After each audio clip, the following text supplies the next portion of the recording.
Mm.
Hello, everybody. It is super good to see you. I see I've got a few people watching already. Hi, Corinna. Hi, Michelle. Hi, Louise. And my watch is going off. This is to remind me to get up and walk around you guys, but clearly I'm not going to be doing that right now. Hey, Shell. Nice to see you. The way that these things work, gang, is the more attention you can give me in the chat and in by sending lots of hearts and likes, the more people get notified that we're live right now. So don't hold back when you're commenting and answering my questions and things like that, more people get to see it. And we've got lots of people who have signed up. We've got lots of people who have signed up but haven't joined the Facebook group yet. So what we want to do is we want to make it really worthwhile for those guys to all come and join in. So your feedback here is going to be really important to me today. Okay. Hey, Jatixa, nice to see you. So as you know, we're going to be talking over the next 3 days about how to become more influential in your niche. And part of that is about the way that you show up. And part of that is about what you say when you show up.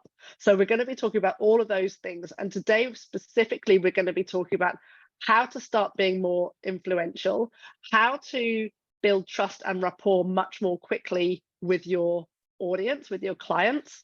And we're going to be talking about how to stop self-censoring yourself, which is, I know, there's a lot of things that women do. Love my earrings. Thank you very much. I remember in my early days of doing lives, I would always wear big earrings. Do you remember? And everyone would go hashtag earrings in the comments. I'm thinking maybe I should bring that back. Anyway, so who's been to one of my live trainings or my workshops before? Let me know in the chat who's been to one of my workshops or live trainings before, and say hi when you get here, everybody. Here's how I like it to work, and you'll know this already if you've been before. I love lots of interaction in the comments, please. I don't like to feel like I'm speaking into a little black hole in my camera. I love to hear back from you guys, because doing this is me being of service to you. And when you comment and interact and engage with me, that's you being of service to me. And I love it so much. It's what fills my cup. So if I can fill your cup by giving you some goodies, you can fill my cup by giving me some encouragement in the chat, okay? Louise has been before, Shell's been before, and Jatixa, yes, we've known each other for a while, right? So lots of interactions, lots of comments, lots of reactions. Let's help boost the old Facebook algorithm. It's kind of hobbling along at the moment, so anything that we can do to help it will be good. I will be asking you questions throughout this training, which I would love you to answer in the chat, please. And I'm going to be setting you a small challenge at the end. Ooh. So again, for those of you who have been to my trainings, you'll know I have a tendency to pack a lot into a very short time. And I have to remind myself, George, make it digestible for them, give them something that they can action now, feed them with a spoon, not a fire hose. So what I'll be doing is I'll be sharing loads of value. I need you to have a pen or a notepad or a journal or something that you can write stuff down in. So can you just give me some thumbs up or a yes in the comments if you've got something that you can write stuff down with, and then we can get on with it. I am, if you've known me for any length of time, you'll know I'm not someone that's going to sell you false belief. But what I absolutely will do over the next few days is I can teach you a certain amount of things in the next few days. I will be able to help you shift your mindset. I will absolutely be braver. You'll be clearer by the end of the week. And at the end of this time together, you can choose whether you'd still like to keep working together in some way. And I will tell you more about that as we go. So if that's okay with you, give me a yes in the chat or a thumbs up in the chat. Ready to go. Sally's good to go. Corinna's all ready. Excellent. It's good to see so many of you here. So, all right, let me take you back a little while. There was a time when I struggled to get traction with my business on social media. I wasn't sure what my message was. I wasn't sure how to convey it. I had like 50 people on my email list. That's probably an exaggeration. I think I had like 42 or something. I had no idea what to email them. My first lead magnet, honestly, I don't even know how 40 people signed up for it. It was so dire. When I look back on it, it's laughable, really. But anyway, I had all these people on my email list and I never emailed them. Zara, no Zoom link. I'm just I'm just freeballing it. I don't think that's the right word. Anyway, I'll go with it. I'm freeballing it straight into the Facebook group. I'd had a few clients, but I wasn't really sure of the transformation that I really brought to people. If I'm honest, this is kind of a bit of a vulnerable share. I wasn't even that sure of my niche. Like, I changed my niche quite a few times. I had 3 coaching offers. I had a single session, I had a 4-session package, and I had a 12-session package. And I kind of expected my clients to know what they were going to get in each of those packages, but without actually telling them those things. And no surprise to anybody, that didn't work all too well, I have to say. So because I wasn't that confident in my offer, and I was also really nervous about whether I could actually help my paying clients, even though I'd been helping people run their business for years as a consultant. Like, I mean, I know, because I've seen all of your comments come through the email in response to my question. I know that even though you know that you're really good at what you do, there's this little sneaky feeling inside you that says, what if I can't? What if I can't actually help this person that's paying me money? And I felt the same way. So I was nervous about whether I could actually help my paying clients. I didn't have a strong voice really on anything that really mattered. I definitely wasn't calling people in through my words. It was more luck than anything else that I got clients, if I'm honest with you. Zara says 100%. And I know me and her aren't the only ones. And so what that meant for me was I wasn't seen. I didn't feel influential by any stretch of the imagination. I was overlooked. I was unheard by my audience. My socials didn't really land in the way that I wanted. And I struggled to stand out. I struggled to motivate people. I struggled to inspire people. I struggled to bring them on a journey that, honestly, I didn't really fully understand how to articulate it at the time. And when that happens, we have a tendency to start hiding. We have a tendency to start self-censoring. We go into comparisonitis mode, into that kind of really limiting all or nothing mode. And we think nothing's working. Nothing's working. And sometimes we're right. And sometimes that means that it's time to make a definite and conscious and intentional change about the way that we show up. So let me see. Oh my God, it's like you flipped open my brain and can seal my thoughts. And that's what I want your clients, your audience, to say about you, okay? So has anyone ever felt like that? Has anyone ever felt like you're hiding, you're self-censoring, you're in comparisonitis mode, you've got that all or nothing thinking going on? Let me know. Here's the thing. Here's the thing. If you can't carve out this space for yourself, which, by the way, you totally deserve to inhabit this space, how are you ever going to build the business that you love? How are you ever going to build a business that gives you those heart feels every time a client emails you or DMs you with a love note saying how much working with you has changed things for the better, whether it's their business or their website or their graphic design or their branding or their relationship, right? How are you ever going to build a business that is profitable and successful and feels as easy as possible? Shell's definitely in 100% agrees. Desiree's definitely in comparison mode. Jatixa felt like that for sure. Louise, 100% all of the above. And here's the thing again, what I actually wanted was I wanted people to see me, but not only to see me, I wanted to move them with my words. I wanted them to say, hey, I needed to hear that today. Or just like Zara's put, I wanted them to DM me saying, George, you read my mind. Do you want that too? Is that the kind of thing you guys want too? Let me see. Michelle says, sometimes my issue is tired of being the only one doing it in bed at 6 a.m. and my staff are always making excuses, so I run out of ideas. Yep. Got to find some money to pay for repairs on my van and feel sick at the thought of having no clients. Yep, it sucks. It sucks. So I wanted to build a reputation as someone who knows how to affect change for my clients. I wanted to build a community around me of people who wanted to learn what I had to share in the unique way that I shared it. And the way that I share things is I share things imperfectly. I start fast. I start fast, I start dirty. And the reason is I am a retired perfectionist. And so if I waited for things to be perfect all the time, I'd never bloody start anything. So I make mistakes. I'm imperfect.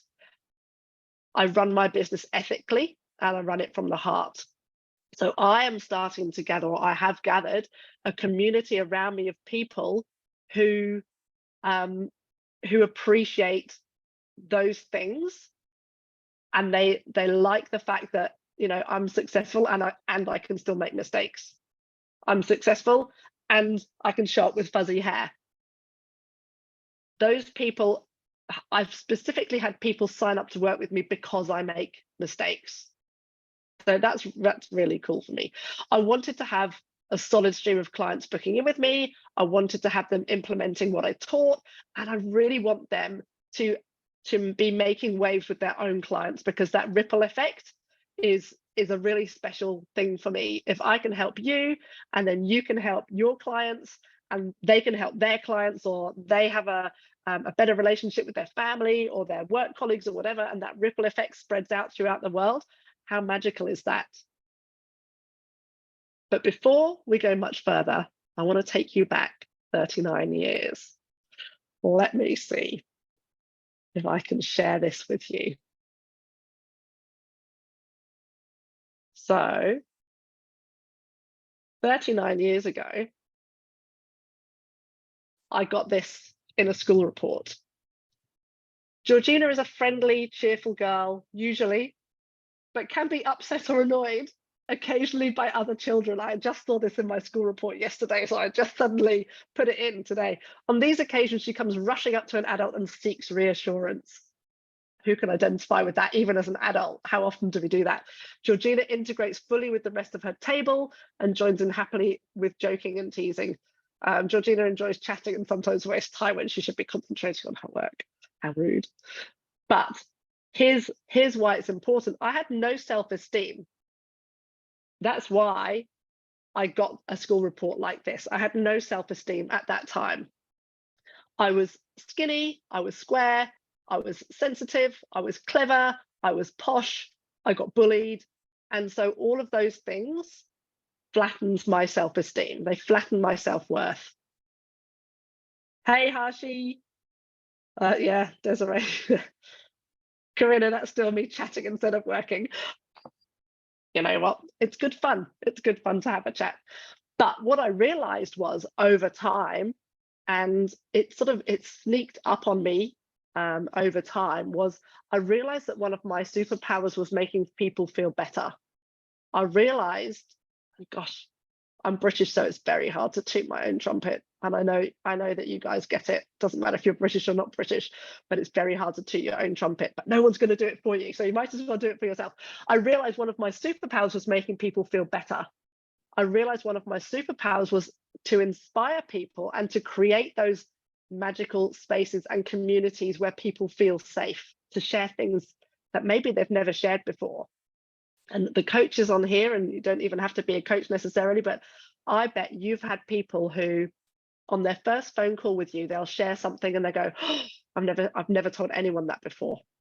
I've never told anyone that before. My clients cry, like we cry together because, you know, I'm a sympathy crier. But I didn't know at that time, I didn't know how to write or market or sell or do any of those things. I didn't really understand how I was able to do what I do. And that's something that is incredibly difficult to break down when you're a natural at something. Being able to break that down is incredibly hard. What I know now is great income is a result of great impact. Great income is a result of great impact. Pop that in the chat for me so that I know that you've got that in your head. Great income is a result of great impact. And I want to teach you how to create a great impact so that you can create great income. And I can teach you about that this week, and then you can learn how to do the rest of it later with me if you choose to do so. So biggest challenge, working solo, no constant dopamine from the reassurance in the workplace. Yeah, it's a real different ball game. We don't have that motivation from our clients, from our colleagues or our bosses or whatever. We don't have the team meetings and all that kind of stuff. We somehow have to find that internal motivation and those drivers ourselves. Corinna, Michelle, Sarah, Jatixa, Shell, fantastic. Louise, thank you very much for coming on playing with me. So let's talk about then the top 5 strategies that build rapport, whether you are opening up a Zoom workshop and you're pitching your offer, or you're at a face-to-face networking event and you're doing all that kind of stuff. Rapport, ladies, is just another word for charisma at the end of the day. All the great leaders have charisma. So Martin Luther King, Oprah Winfrey, Barack and Michelle Obama, Princess of Wales, they all have charisma. And that's what draws people in to want to follow them and want to find out more about what they're saying, more about their message and all that kind of stuff. And charisma is a combination of competence. So when we're talking about competence, we're talking about skills and knowledge and that kind of thing, and warmth, so likability. The good news is that charisma can be learnt. The problem with us as women is that we often have a tendency to underestimate our competence. Am I right? And ask me how I know. So that means that we go over and above and we put in extra effort to prove our worth. We self-doubt our talent and we doubt our skills to be able to do a job. And I know that's true because so many of you emailed me when you joined this challenge.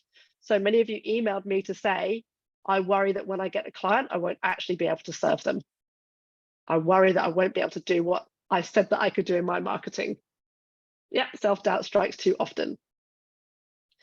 So today we're going to be talking about the likability part of rapport and charisma. And then later this week, on Wednesday, we're going to talk about the competence part, so that's the authority part.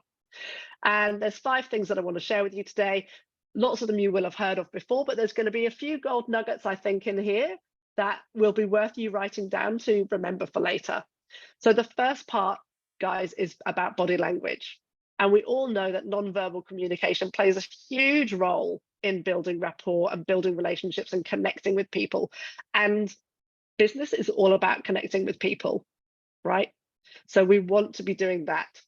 So the kinds of things that you can do, if you're on a Zoom workshop or if you're doing a live like we're doing now, within the first 10 seconds, I want you to show your hands to people. Within the first 10 seconds, show your hands to people. And this is because from way, way, way back in cave lady days, if people couldn't see your hands, they didn't know what you had in there. Were you friend or foe? Did you have a rock? Were you about to bash them over the head? Have you got a sword in your hand?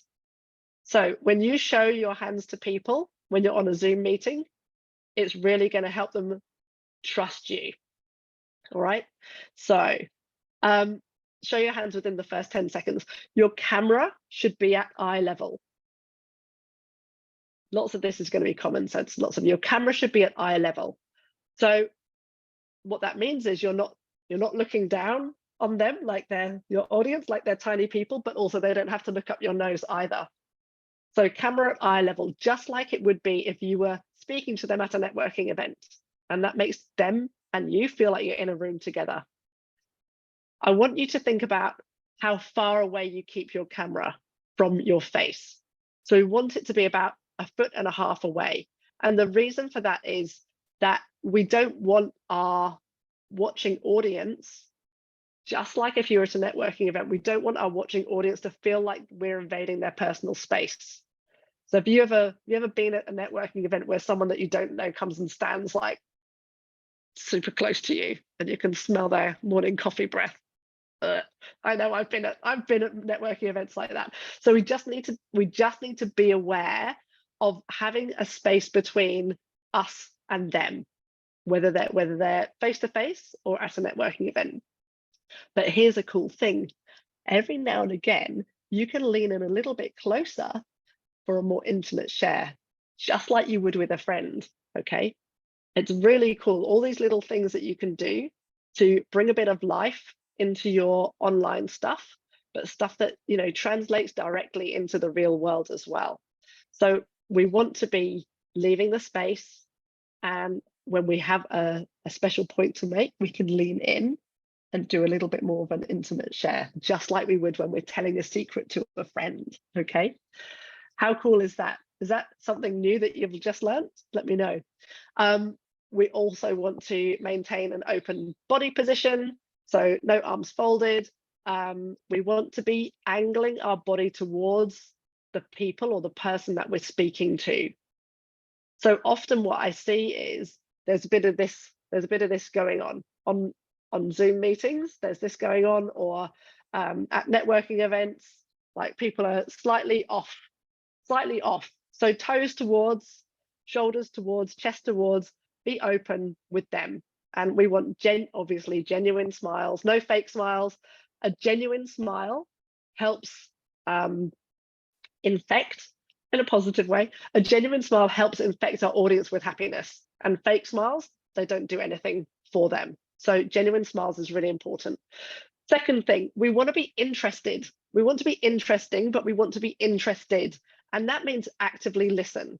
So we want to be using people's names throughout the conversation, just like I've been calling you guys out in the chats today already. I'm calling you out with your name when you share a comment.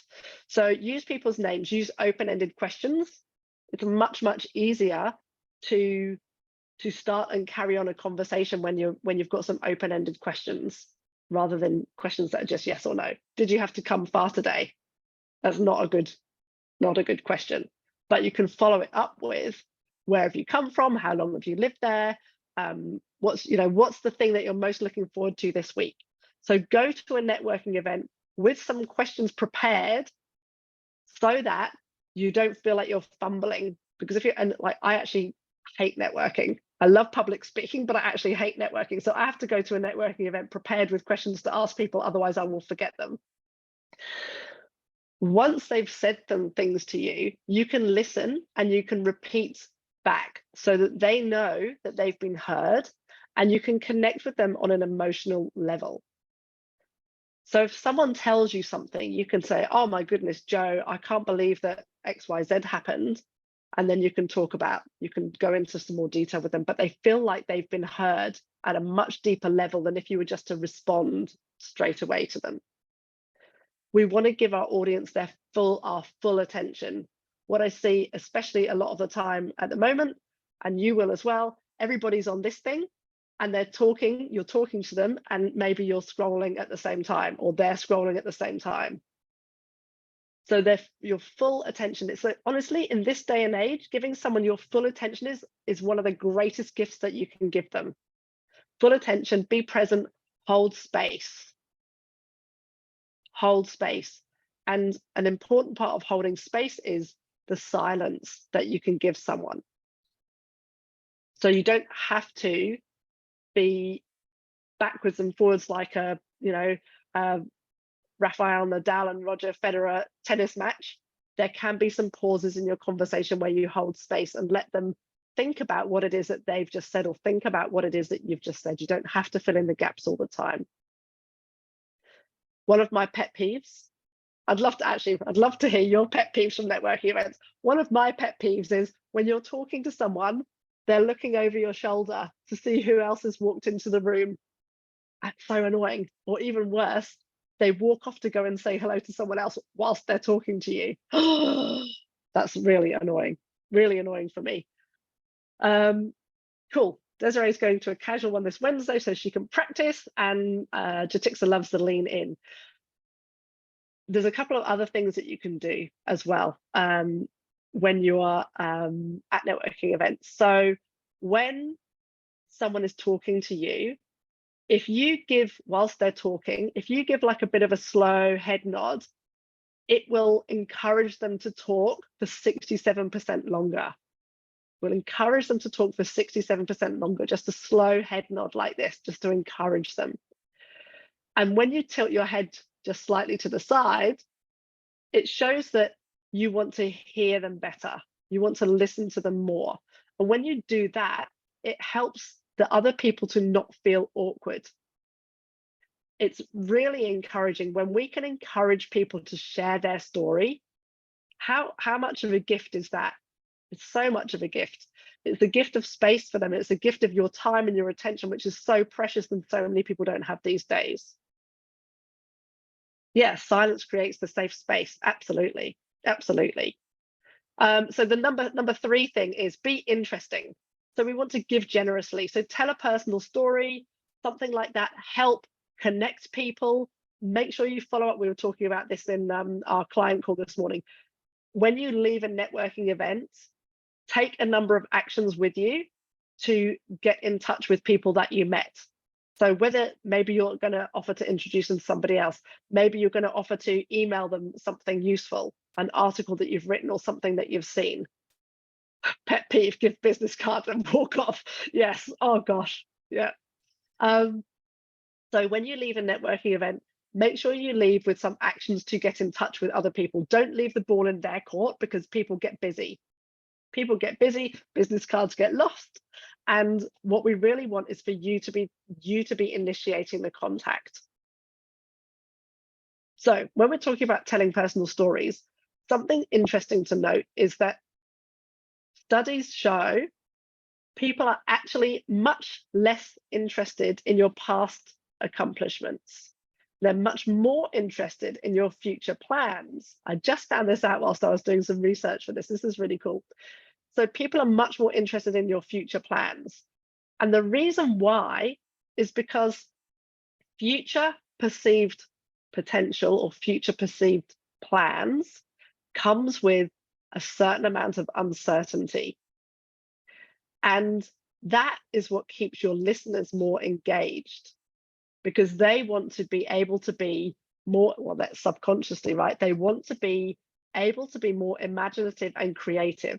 So if you can share some things you're working on, or some things you're planning, or a holiday, for example, or a new project that you're working on, then that's going to keep them really engaged, and it gives them the ability to ask more questions. Pet peeve, when you approach a group, introduce yourself and chat, and then a few of those group disperse and leave you with one person left. Yes, I know. So true. Another pet peeve of mine is when I approach a group and they're all talking and no one gives space to say, oh, hey, come and join our conversation. I make it a personal mission when I'm at a networking event, even though I hate networking, because I know it's so valuable, and make it a personal mission. If I see somebody that's standing on their own, I'll go up and speak to them, because it's bloody awkward being the one that no one speaks to, isn't it? All right, the next one is really cool. So the next one is called me, you, we. So if you write that down in your notepads, me, we, you. Me, we, you. This me, we, you can be used either on Zoom, or at a networking event, or in your written copy. And me, we, you is really cool, because what it means is your audience not only respects you for your own story, but they get to connect with you through your story. And so it creates a bridge between you and them. And this is how it works. So you start with using yourself as an example.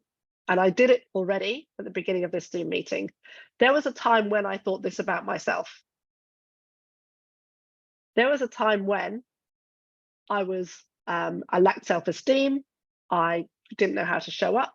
I was very problem focused instead of being very solution focused. And then you can proceed to we as a collective experience. And when that happens, we have a tendency to hide, to self-censor, to indulge in comparisonitis. And then you can ask the question which allows your audience to self-identify what's going on for them. Have you ever had a time when you self-censored? Me, you, we. When you think back to the beginning of this training, do you remember me doing that? Let me know in the chat. If not, I'll run through it again for you quickly.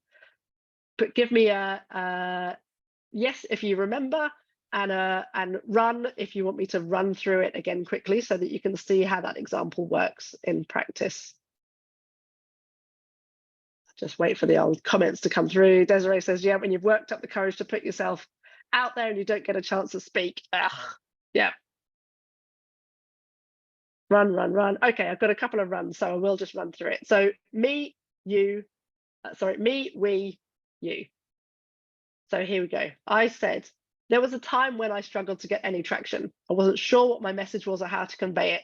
I only had 50 people on my email list, had no idea what to email them, had a few clients. I wasn't sure of the transformation. I wasn't sure of my niche. I had those 3 coaching packages. And because I wasn't confident, I was also nervous about whether I could serve my clients. I didn't have a strong voice. I wasn't calling people in through my words. I didn't feel influential, blah, blah, blah. Then I said, when that happens, we have a tendency to start hiding. We have a tendency to self-censor. We go into comparisonitis mode, all or nothing thinking. And that means it's time for us to make a definite and conscious change. Has anyone ever felt like that? Okay, it's a really powerful way to connect because you tell a story. So can you give another example of we? Yep, so your me, we, you should all link together, Jatixa. So if you have an example of the me, which could be, let me see, for you, it might be similar to me even, that there were things that you knew you should be doing in your business, but at that time you weren't doing, or you weren't very clear on your offer. And so that meant it was really hard for you to show up and sell it because you didn't know really what you were selling. And you can't put words around something that you don't know how you're selling. And when we're not clear on our offer, we have a tendency to hold ourselves back. We have a tendency to not make those connections with people.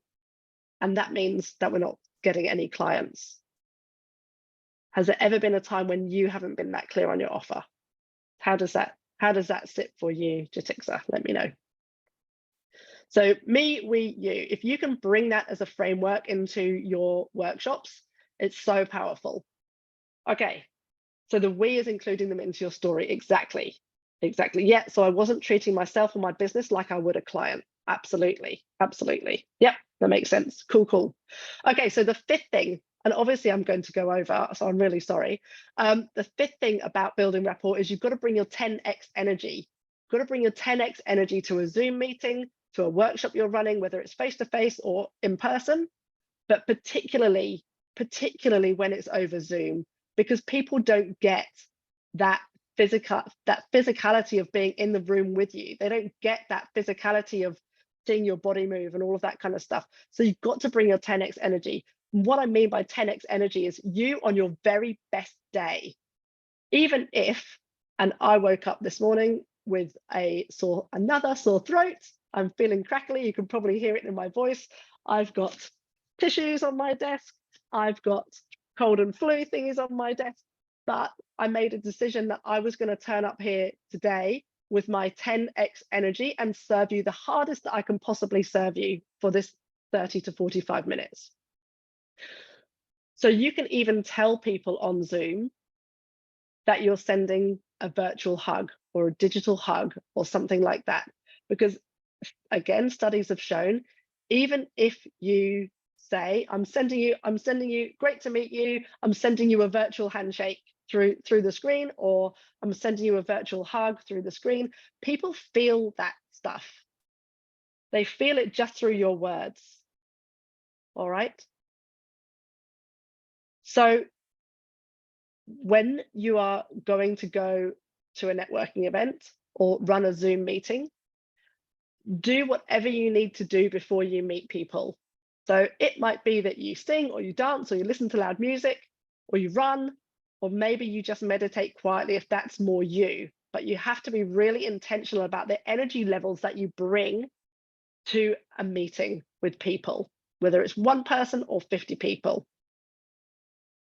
I was doing a presentation for a Mums in Business meeting last year, and I can't remember what had happened. I think I'd had a terrible night's sleep and I can't remember what had happened. But anyway, I sat outside the meeting venue and I just thought, I can't do this. I cannot do this today.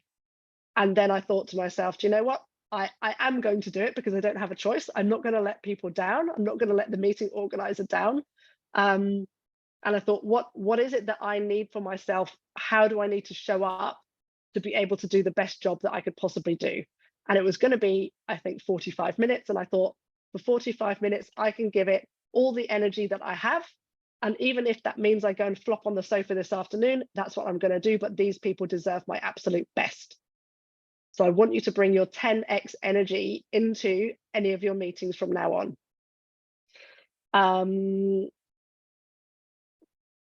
You offer a high five for client wins and always get one back. Yes, I like that.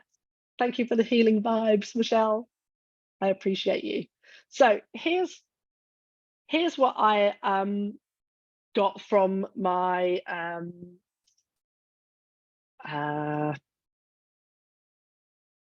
forgotten what you call it, head teacher. We call it a head teacher in the UK. And oh, one sec, just losing my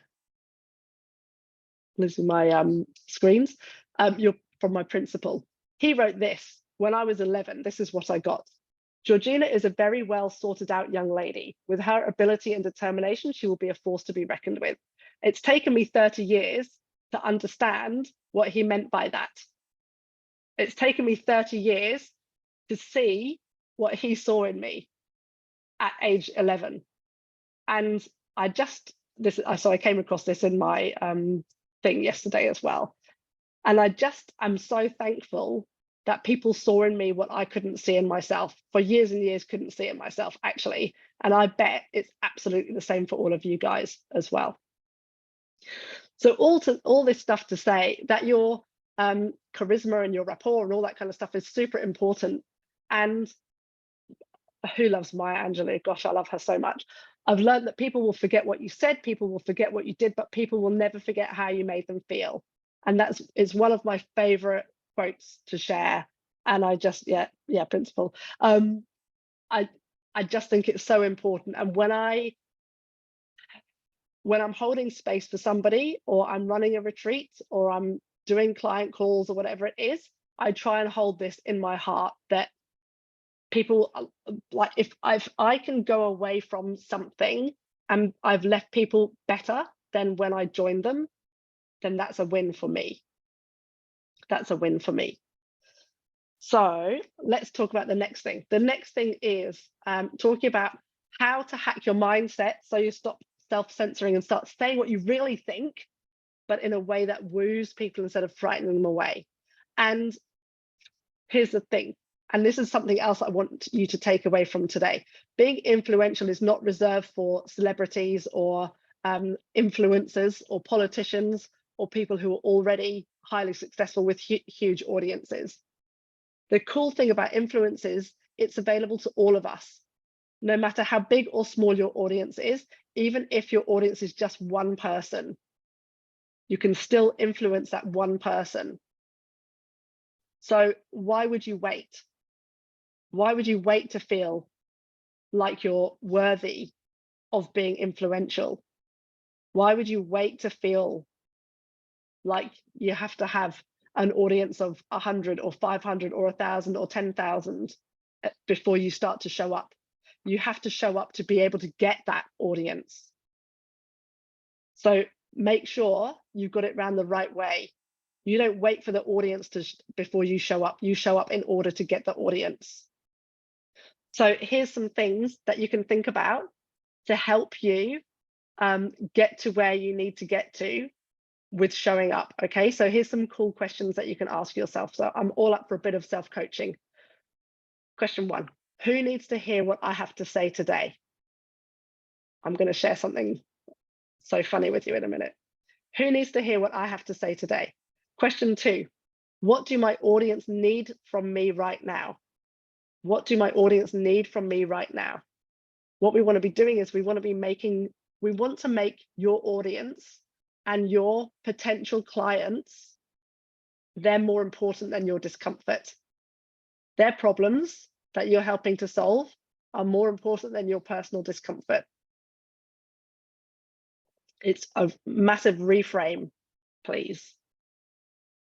Because the thing is, and if you've worked with me before, you'll know I've said this before, whether or not you show up, your audience will still have the problem. They'll still have a website that needs fixing. They'll still have branding that needs fixing. They'll still be suffering from mum guilt, or have, their accounts will still be all over the place. And they'll either be stuck with that problem, or they'll go to somebody else and get it fixed. So they might as well come to you, because I bet you're a lot better than lots of other people out there. Am I right? I'm pretty sure I am. So what do my audience need from me right now? Number 3, what have I been picking up from within my communities or within my industry that I have an opinion on? Okay, what have I been picking up from my communities or in my industry that I have an opinion on? So for me, it's things like guilt tripping people on sales calls. I hate it. I hate friend requesting 50 people a day, or dropping dodgy posts in Facebook groups and then, oh, hi, I see we're in the same Facebook group. What's your biggest struggle with getting visibility in your business? Gosh, you can absolutely tell when a coaching program's just finished and they're telling people to do that, because don't they all come out? It's like a rash, isn't it? Like a rash. So what have I been picking up from my communities? It's time for you ladies to have an opinion about something. Last question. If I'm still self-censoring in 12 months' time, how will I feel about myself and my business if I'm still self-censoring in 12 months' time? So let me share this with you super quick. Here is a post that I made. 13th of August, I made this post, and this was a post about changing my name from my married name back to my maiden name. And I had thought long and hard about whether to share this post. It was personal and it was vulnerable, but also it was, I like to think, inspirational and motivational. And I got a huge response to it.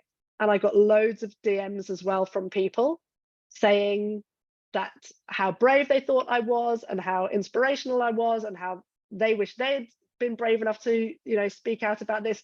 This is the importance of saying what few others dare to say. And I got new clients from it too, because they're going through similar things, or they just loved the way that I wrote, or they loved how brave I was. So I got new clients out of this. What I also got, and this is the funny bit, oh, sorry, Zara, I'm not sure what that last point was, but you can DM me afterwards and we can have a talk about it. This is also what happened. My mum sent me this message: don't bite my head off, but your recent post is not going to help your relationship with name redacted and unprofessional. And I had a beat. Where I felt hurt, and I thought, and then I thought, no, do you know what? I get to choose my response. I get to choose my response to my mum, who has never run her own business, by the way, and doesn't know anything about marketing, and is a very different person to me altogether. She also is divorced and has also had ex-husband relationship issues similar to what I'm going through, but deals with them on a completely different level. I just said, thanks for letting me know how you feel. I'm so proud of myself, you guys. And she said, thank you for taking it so well. How British. So there's how much stiff upper lip is going on in here. It's so hilarious. Anyway, my point is, these people, lots of these people are my ideal clients. This person, not my ideal client. So that's how I was able to let that go.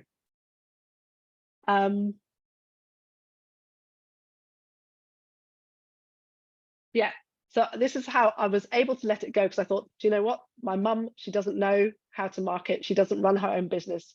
She is not vulnerable. She is not able to be vulnerable like I am able to be vulnerable.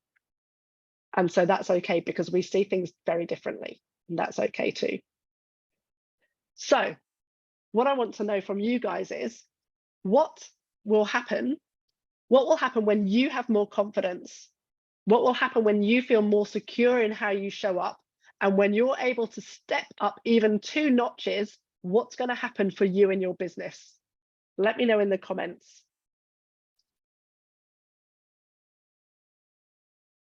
Thanks, guys. I had to do some heavy swallowing before I replied to her. I will admit that. They are from another era. Exactly. What's going to happen in your business when you have more confidence and feel more secure in how you show up, and when you step up even just 2 notches? You don't have to go to Amy Porterfield level or Tony Robbins level. What if you just stepped up 2 more notches in the way that you show up? And when you're thinking about this, what I want you to think about is, who is waiting to hear from you? Who can your words help? Who needs to be inspired by you today? And what if that person needs to know that they're going to be all right? What if that person needs to know that they are going to be all right, and the only person that they're going to get to hear that from is through you? That's kind of deep, right? Yeah, more confidence, it opens doors, that's right. You attract the person that resonates with you, totally. More consistent income, confidence building, brand awareness. And the thing is, it's you can either be on a vicious downward spiral or a virtuous upward circle. The more you show up, the better, the more confidence you get, and the more you're able to tell what works and things like that. But when you're kind of swilling around in the bottom of the murky pool and you're not really putting yourself out, that's where fear lies. Fear lies when you don't take action and not taking control of the situation. What will happen is I won't overthink, overstress, feel so drained whenever I have to show up. I think part of me falling sick all the time is the mindset trap I fall into whenever wanting to do more. Yeah, it's almost like you're being physically held back from wanting to do more. The right client, being able to run a successful business exactly as I am, totally. So here's a cool thing that happened the other day. So my client, this was after one session together. She'd been posting lots of value posts. Value posts are great. Value posts are really important because they show that you know what you're talking about. But what she hadn't done was she hadn't shared much of her story. And when she shared her story, this is what happened. So this is the importance of showing up and not just sharing value, but sharing who you are, what you stand for, what you're available for, what you stand against, what your opinions are. So if you take nothing away from this today, it's about sharing more of who you are, whether it's face-to-face or on your socials. So last but not least, just before we wrap up, I want to talk about 3 ways to demonstrate social proof and authority without feeling like you're being a brag queen. I hope you like brag queen. I was quite proud of myself when I wrote it. So the key here is to let your expertise shine through your actions and your contributions rather than boasting about accomplishments. And I think for us, perhaps we don't like to toot our own trumpet that much. What we can do is we can make our client the hero. And when we make our client the hero, it puts the focus on the work that we did together and puts the focus on them as a person before, during, and after. And that's what made it a success, right? So the focus is on your client as the hero. You get to highlight the value you provided, but it doesn't make it the George show. In fact, it's the client show. And that's a really powerful way to flip around tooting your own trumpet. The second way is you can talk about collaborations that you're doing. So whether you've done an interview with someone, an article, maybe you've done a Q&A, maybe you've co-written a blog post, or you've run a workshop, or you've done a presentation or a speech at a networking event. Here's the cool thing. Even if people weren't there, or they never read that blog post, or they never watch that interview that you've done, you'll still get the kudos from doing the thing. And that's why it's really important to share about collaborations. So even if people never see the thing, weren't at the meeting, never read the blog post, share what you are doing, because those collaborations and the projects that you're working on gives you extra authority. And then the third thing, which I'm just going to super skate over because we're going to do it in much more detail tomorrow, is I want you to start showing yourself as a thought leader. A thought leader is someone who has their own opinions about things and isn't afraid to share them. There's so much these days with AI particularly, there's so much focus on value and value posts and all of this kind of stuff and how to and top tips. But when you position yourself as a thought leader and you share your opinions on things, that brings people on the journey with you. So I'm just going to leave you with this last slide. And just while I get it up, I want you to tell me what is the thing that the most useful thing that you're going to be taking forward from today. Here's the thing. You can be safe or you can be great, but you can't be both. Right? You can be safe or you can be great, but you can't be both, by the awesome Lisa Nichols. So tell me what's the most useful thing that you're going to be taking forward from today. And tomorrow, we're going to be talking about how to become an authority. So today it was about influence. Tomorrow it's about how to become an authority. So we're going to be talking about how to show up as a thought leader, an exercise to help you identify what's really, really important to your audience. And we're going to have a bit more about mindset. So we're going to be thinking about how a thought leader thinks differently from the rest of us. So what makes them be able to stand out from the crowd. So Desiree says, hear you on this. I had a bad run with clients earlier this year. Simply put, they were the wrong clients. Yeah. Stop accepting wishy-washy clients who are so much more effort and harder to work with. Being able to run a successful business being exactly as I am. Yes, I love it. Love it, love it. Being a thought leader and stop self-censoring, says Louise. Absolutely agree. If the biggest thing that we can do is share more about what's on our heart, we'll take people on the journey with us. We don't want to be shy. There's a lady that I knew from a couple of years back says there's no room for modesty in business, and she's absolutely right. Me, we, you. Yep. Me, we, you is really cool. Such a cool framework. Me, we, you. Show up as you are. Me, we, you. I can be influencing before my audience arrives. Nice, Jatiksa. Yes. Fantastic. Awesome, guys. Keep them coming because the comments that you write take a little while for me to come through. Any questions that you have, tag me in them from today. And what I want you to do for your homework is I want you to think about something, and I'll put a post in the group. I want you to think about a subject that you have been picking up on in your communities or in your industry that you have an opinion on. I'm going to create a Facebook post and I want you to share that in the comments so we can have a look, and it's going to be something that we'll be working on tomorrow. Okay. How to show up when you don't feel like showing up. So good to hear your side. Thanks, ladies, for staying so long. I appreciate you so much. I'm going to go rest my voice now, and I will see you tomorrow. Take care. Bye.